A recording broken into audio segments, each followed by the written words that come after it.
오늘 함께 나눌 말씀은 민수기 36장 10절부터 12절까지의 말씀입니다. 거룩하신 하나님의 말씀을 제가 봉독하겠습니다. 슬로브앗의 딸들이 여호와께서 모세에게 명령하신 대로 행하니라. 슬로브앗의 딸 말라와 디르사와 호글라와 밀가와 노아가 다 그들의 숙부의 아들들의 아내가 되니라. 그들이 요셉의 아들 므낫세 자손의 종족 사람의 아내가 되었으므로 그들의 종족 지파에 그들의 기업이 남아 있었더라. 아멘. 오늘 선포되는 말씀이 여러분 모두에게 은혜와 결단의 말씀이 되기를 주님의 이름으로 축복합니다. 오늘이 동네 샘해줄 묵상 민수기 마지막 시간입니다. 작년 12월 14일에 제가 민수기에서 소망을 보다라는 제목으로 민수기를 처음 시작하는 설교를 했었죠. 그런데 오늘 민수기를 마무리하는 마지막 설교도 제가 하게 되었습니다. 내일부터는 노년의 모세가 모압 평지에서 했던 세 편의 고별 설교인 신명기를 묵상하게 됩니다. 기대하는 마음으로 신명기도 열심히 묵상하셨으면 좋겠습니다. 여러분 한번 생각해 보세요. 민수기의 결론, 민수기 36장이 어떤 내용으로 마무리되면 가장 멋있을까요? 저는 이스라엘 백성들이 약속의 땅을 바라보면서 광야 40년 동안 함께 하신 하나님을 찬양하는 내용으로 마무리되면 참 멋있을 것 같아요. 그런데 이상하죠. 민수기 36장을 보면 우리의 예상을 깨는 이야기, 슬로브앗의 딸들에 대한 이야기로 민수기가 마무리됩니다. 그래서 몇몇 학자들은 민수기가 원래는 35장까지인데 나중에 36장의 에피소드가 부록으로 첨가되었다고 말하기도 하는 것이죠. 그런데 여러분 절대로 그렇지가 않습니다.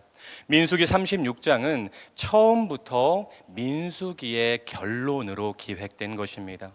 슬로브와 딸들의 상속 이야기를 통해서 하나님이 전하고자 하는 메시지가 분명히 있다는 것입니다. 민수기 27장에서 슬로브앗의 딸들 이야기가 처음으로 등장하고 있죠. 므낫세 지파에 슬로브앗이라는 사람이 있었는데 그에게 아들이 없고 딸만 5이었어요. 당시 관례에 따르면 여자가 땅을 상속받는다는 것은 상식적으로 있을 수 없는 일이었습니다. 그럼에도 불구하고 슬로브앗의 딸들은 모세를 찾아가죠. 이스라엘 최고 지도자와 담판을 지으러 간 것입니다. 우리가 그냥 넘길 수 있는 장면이지만 슬로브앗 딸들의 이런 행동은 대단한 용기가 필요한 행동이었습니다. 그리고 여기서 또 한 가지 주목할 것은 지도자 모세의 반응입니다. 슬로브앗의 딸들이 상속권에 대한 문제를 가지고 왔을 때 모세는 단칼에 돌려보낼 수도 있었어요. 그런데 지도자 모세는 여성들의 말을 경청합니다. 그리고 그 문제를 가지고 여호와 하나님께 답을 구하러 가죠. 여러분 출애굽기와 민수기를 보면 모세는 웬만한 행정적인 일들은 스스로 해결하고 결정을 합니다. 하나님께 답을 구하러 찾아간 적이 손에 꼽을 정도였어요.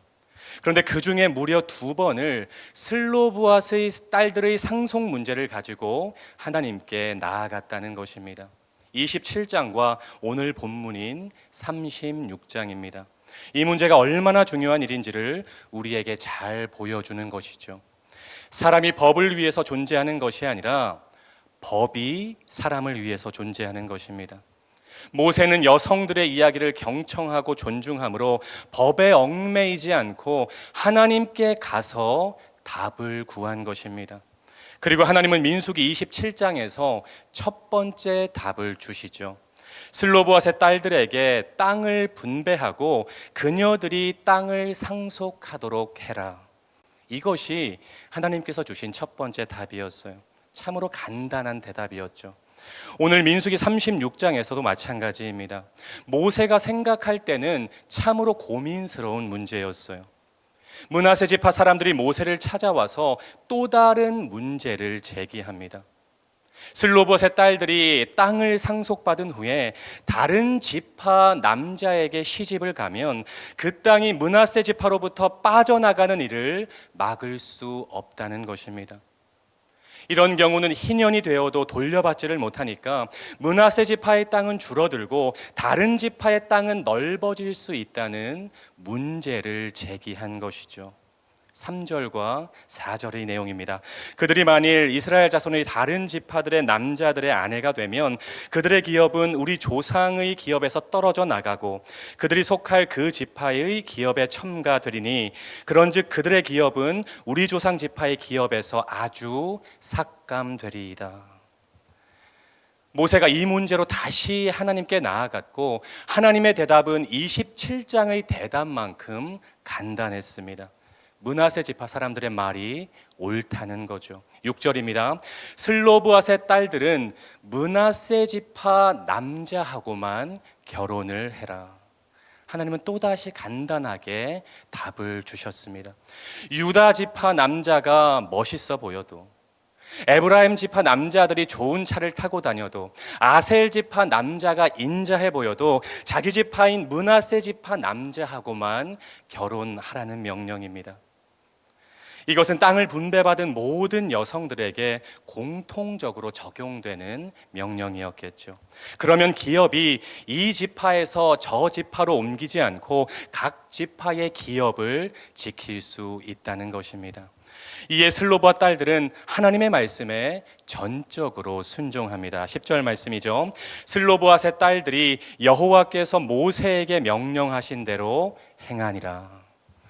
여러분, 이 10절의 이 말씀이 너무나도 중요한 구절이에요. 이렇게 민수기는 슬로브앗 5딸들의 말씀에 대한 전적인 순종으로 마무리되는 것입니다. 사랑하는 여러분, 슬로브앗 딸들의 상속 사건은 민수기의 결론을 이해하는 데 있어서 아주 중요한 사건입니다. 모든 땅의 소유주는 하나님이시죠. 그렇다면 소유주 되시는 하나님께서 주신 약속의 땅에서 우리는 어떻게 살아가야 하는가? 이것이 바로 민수기의 핵심 결론이라는 것입니다. 다시 말하면 땅의 본질은 소유에 있지 않고 사역에 있다는 것입니다. 그 땅을 하나님께서 여성에게 주건 남성에게 주건 하나님께서 이스라엘에게 주신 땅은 소유할 땅이 아니라 하나님을 섬기고 우상을 없애고 제사장 나라를 세울 사역지이자 선교지라는 것입니다. 이런 거룩한 사역에 있어서 남자와 여자가 구분되지 않는다는 것이죠. 남녀 차별은 타락한 문화의 산물이지 하나님 창조의 원리가 아니라는 것입니다. 여러분, 하나님은 하와를 아담보다 열등한 존재로 창조하지 않으셨어요. 돕는 배필로 창조하셨습니다. 히브리어로는 에제르 크네그도, 생명의 구원자라는 뜻입니다. 이 단어는 성경에서 하나님을 제외하고 유일하게 하와에게만 사용됩니다. 그렇게 하나님은 남녀를 동등한 존재로 창조하셨습니다. 민수기를 보면 이방인들도 언약 백성에 포함시키고 있죠. 또한 여성도 나실인 서원을 할 수 있었습니다. 그리고 마지막으로 슬로브앗의 딸들이 약속의 땅을 상속받게 되죠. 인종과 성과 사회적 지위를 초월해서 누구든지 약속의 땅에서 여호와 하나님을 섬길 수 있다는 것입니다. 왜 이스라엘이 광야에서 지금까지 진군해 왔는가? 이 질문에 대한 답을 슬로브와 딸들의 이야기를 통해서 결론적으로 말해주고 있어요. 이스라엘이 지금까지 광야에서 진군한 이유는 그 땅을 소유하기 위해서가 아니라 그 땅에서 남녀 상관없이 여호와 하나님을 섬기기 위함이라는 것입니다. 가나안 땅에 들어가서, 약속의 땅에 들어가서 그 땅을 하나님화 시켜 나가는 사명, 그 땅을 여호와화 시켜 나가는 사명을 감당하는 것, 하나님의 소유, 거룩한 백성, 제사장 나라로서의 사명을 감당하는 것입니다. 그런데 여기서 중요한 것은 그 사명을 감당하기 위한 핵심 중의 핵심은 하나님 말씀에 대한 순종이라는 것이죠. 슬로봇의 딸들처럼 오늘 본문 10절의 말씀처럼 약속의 땅에서 이스라엘은 무엇보다 하나님의 말씀에 전적으로 순종해야 된다는 것입니다. 그러면 하나님께서 맡기신 사명을 완수하고 그 땅에서 안식하는 축복을 누릴 수 있다는 것이죠. 바로 이것이 저자가 우리에게 강조하는 민수기의 결론인 것입니다. 사랑하는 여러분, 약 3개월간의 민수기 묵상을 끝내면서 두 가지를 마음에 꼭 새기셨으면 좋겠습니다. 먼저 하나님께서 나를 세우신 곳, 하나님께서 여러분을 세우신 곳, 하나님께서 나에게 허락하신 땅, 지금 여기서 나는 어떤 삶을 살아갈 것인가? 바라기는 여러분 모두가 여호와 하나님만을 섬기는 삶을 사시기를 주님의 이름으로 축복합니다. 하나님께서 여러분을 세우신 곳, 교회와 교구와 구역과 가정에서 오직 여호와 하나님만을 섬기는 여러분 모두가 되셨으면 좋겠습니다. 모세와 여호수아처럼 에베드 야훼, 하나님을 섬기는 여호와의 종이라는 호칭을 여러분 모두가 받으셨으면 좋겠어요. 땅의 본질은 소유에 있지 않고 사역에 있습니다. 내가 이 땅에서 하나님의 백성으로서 어떻게 살아갈 것인가, 이것이 우리 인생의 핵심이라는 것입니다. 이 세상을 하나님화시켜 나가는 사명, 하나님의 소유로서 거룩한 백성과 제사장 나라의 사명을 잘 감당하는 여러분 모두가 되셨으면 좋겠습니다. 그리고 두 번째, 그 사명을 감당하기 위해서는 무엇보다 하나님의 말씀에 순종해야 된다는 것입니다. 내가 이런 사명을 감당해야지 내 힘과 내 능력과 내 의지로 가능한 것이 아니라 하나님의 말씀에 순종할 때 하나님께서 나를 두신 땅에서 그 땅을 세상화해서 여호와화 시키는 사명을 감당할 수 있다는 것이죠. 오늘 민수기 36장 10절 말씀을 저와 여러분이 평생 붙잡아야 돼요. 여호와께서 명령하신 대로 행하니라. 이 말씀을 붙잡으셔야 됩니다. 여호와께서 명령하신 대로 행하니라. 그러면 여러분이 어딜 가든 형통은 보장된다는 것입니다. 여러분, 성경이 말하는 형통이 뭘까요?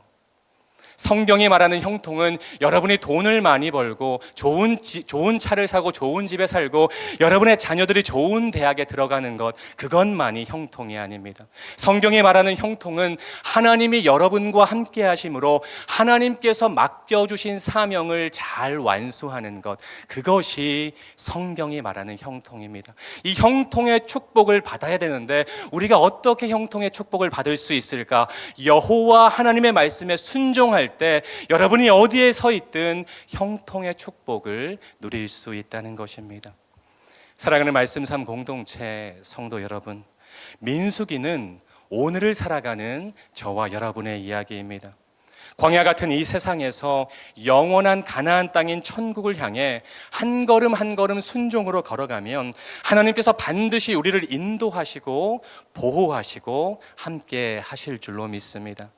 바라기는 민수기의 결론처럼 저와 여러분의 인생의 결론도 첫째도 순종, 둘째도 순종, 셋째도 하나님께 순종하는 삶이 되시기를 주님의 이름으로 축원드립니다. 그 순종의 길 위에서 살아계신 하나님, 전능하신 하나님, 임마누엘의 하나님을 만나게 될 줄로 믿습니다.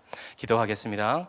사랑과 은혜가 풍성하신 하나님, 오늘도 새벽을 깨우게 하시고 살아있는 하나님의 말씀으로 먹이시고 채우시니 감사를 드립니다.